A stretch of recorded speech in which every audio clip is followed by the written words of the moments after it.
Mercedes McDonald is the family counselor at the Domestic Violence Center of Chester County. Here she spends time working with children and teaching them that abuse in the home is not acceptable.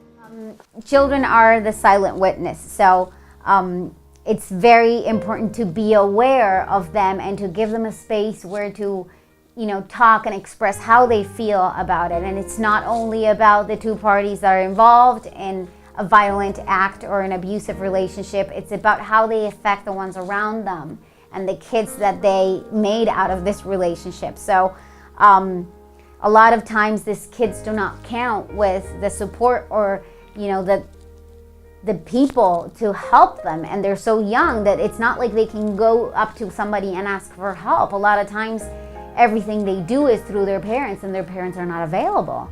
So as we have to take them to school and we have to feed them and we have to grocery shop for them and buy them clothes and do everything for them, well, this is another thing that if we're not available for them, then who is going to do it for them?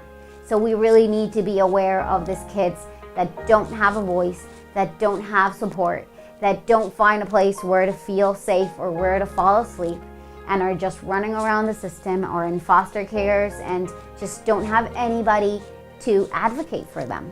So it's very important that we are aware that they're not only witnesses, they are victims too.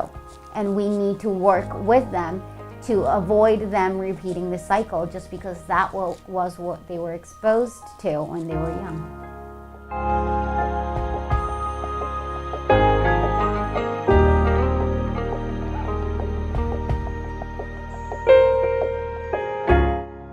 The children are a great place to start because they're so young and they're learning everything, they're getting into the world, and they are the perfect early intervention. They still have a lot of time to learn how to behave and how to change. Since the early intervention is the best way to address this, it really starts by safety planning.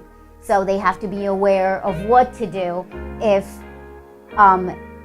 it comes dangerous. So if the situation gets out of hand and they are at home, what do? They call 911, they go to the neighbor, who do they tell? What is their support system? The interventions depend on the age and the frequency.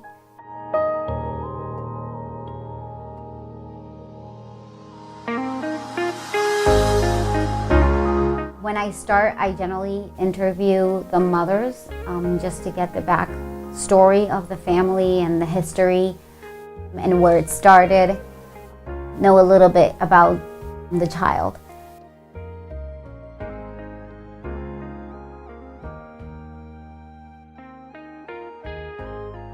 After I listen to the mom's, worries and, things that she wants to work through, I sit down with a child and I go from scratch and just, try to get to know them and talk to them if they, are at an age that they can express easily.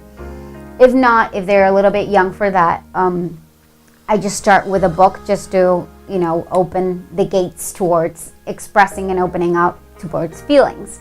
I really take it apart. Like, my main focus is not to talk about the specific abuse and like when they hit you or when you saw somebody hit someone at home, but the consequences to that, like if it's towards their behaviors or their emotions, how it affects themselves and how they feel and how they express all this.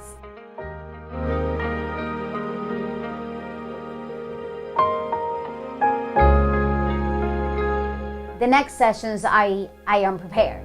So I'll pick and choose and what topic I'm gonna address, because they will always mention something that would be like, I have trouble at school, I get really angry and I don't know what to do. And so I'll pick a topic and then I'll do activities around it. So like if I start with a book that it is connected to that theme, or if I start with asking them to draw something, or just openly talking about something, or just playing with a family, like little dolls and, with family members and just, openly let them guide it a little bit.